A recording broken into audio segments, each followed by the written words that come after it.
Peggy 18.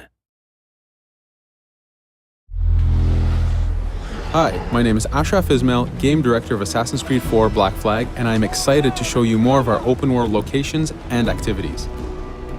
This is by far the biggest and most diverse game world we've ever built. Over 50 major locations and more than 75 uncharted islands. In this demo, we will be jumping around to different parts of the Caribbean world and showing off some of this diversity. Here we are on Andreas Island, a coconut island with a pirate village. Up ahead, we have a tavern. Taverns are places where you can hire crew, pay for secret information about valuable convoys, you can play mini-games, and of course, you can have a drink. To gain access to all of this, you need to prove yourself with your fists.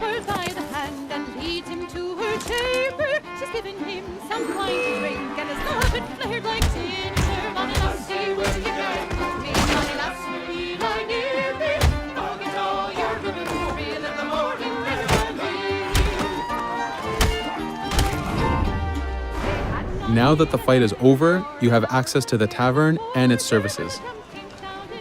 This being a tavern, there's always plenty of rum to be drank, but drinking too much will have some fun surprises for you.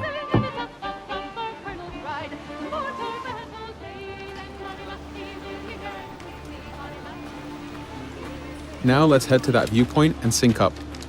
Each viewpoint in the game is a small navigation puzzle to reach the top. Synchronizing unfogs the map, showing you nearby collectibles and activities, and it also becomes a fast travel point so that you can quickly get back here. The world is massive. We need it to make it comfortable and easy for you to get to where you want.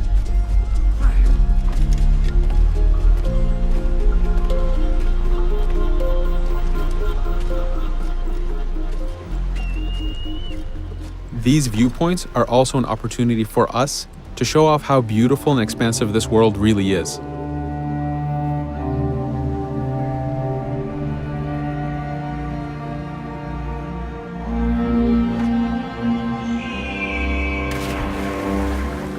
Now we're heading to another important location, underwater shipwrecks. We are now able to access these locations because we recently purchased a diving bell. These are real 18th century devices that pirates and sailors used to access the underwater. Underwater is how the golden age of piracy started. Through an incredible hurricane, tons and tons of Spanish gold was lost at the bottom of the seabed. This attracted poor, jobless sailors and pirates to dive down and grab this treasure. It was important for us to include the underwater as a new environment because it was so important to the history of piracy. The underwater is full of unknown dangers and predators.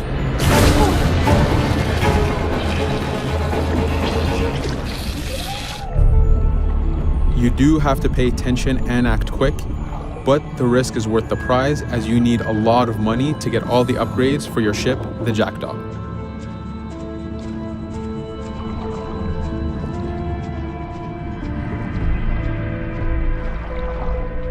Stealth is very important, even in the underwater. Here, we can use the seaweed and plant life to keep yourself hidden from sharks and other dangers.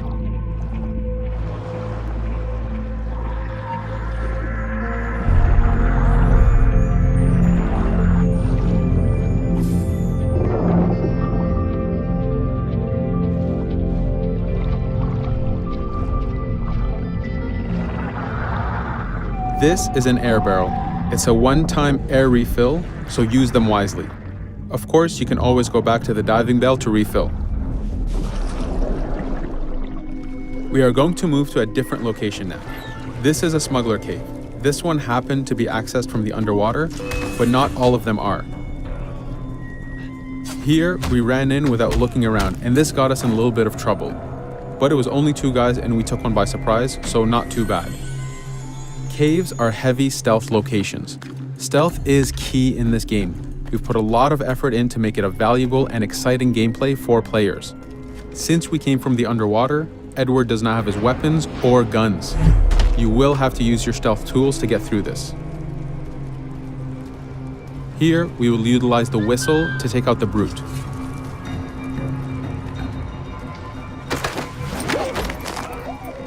Anytime an enemy is taken out, they will drop their weapon for you to use.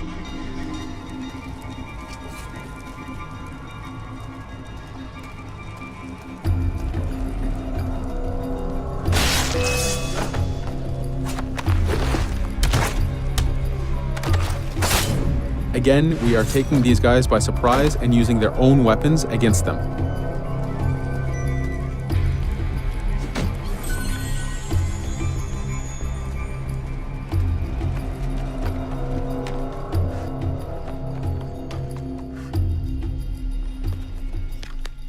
Using just your fists keeps things quiet. This allows you to take advantage over the second guard.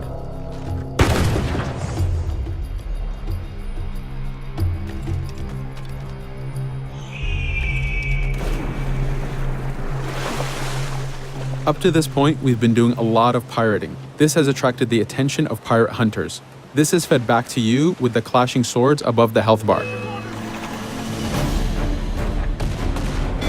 This is a first level hunter after us. You can push the wanted system to reach level 4, where you have a fleet of intense aggressive hunters after you.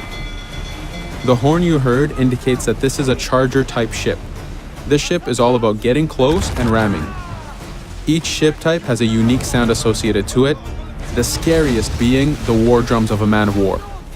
Your first mate, Adewale, is always giving you helpful advice and feedback.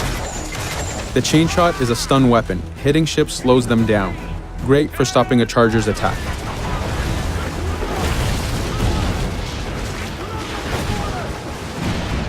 As the masts come down, we can start a boarding. We need to take out 10 crew members to win the boarding. Of course, we can do it any way we want. In this case, since this is a smaller ship, the swivel gun is very efficient.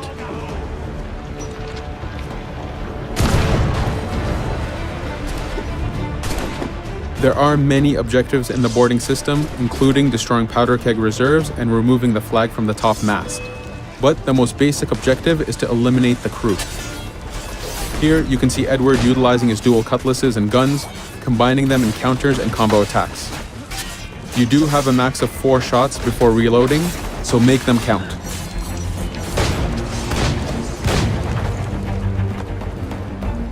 Plundering a hunter allows you to send a very powerful ship to your fleet.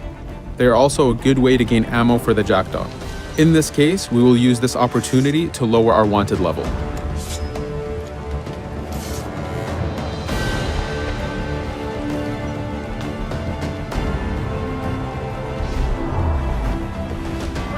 A very important new activity in Black Flag is harpooning. Historically, pirates harpooned as a source of income. Ready the whaleboat, lads.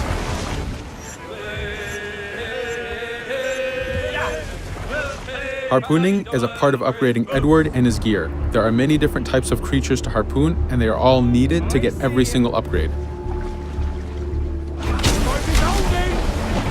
Steady now, lads.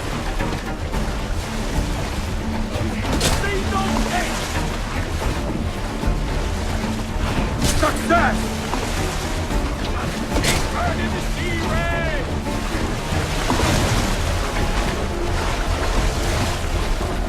It's weakening! The blast has torn the rope! Stay sharp, lads. This is one of the smaller harpooning targets. Just imagine taking on a great white shark or a blue whale.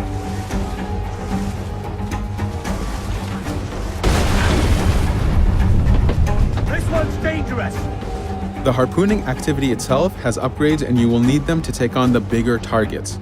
You can upgrade the health of the rowboat, the number of harpoons you carry, and the damage of the harpoons themselves.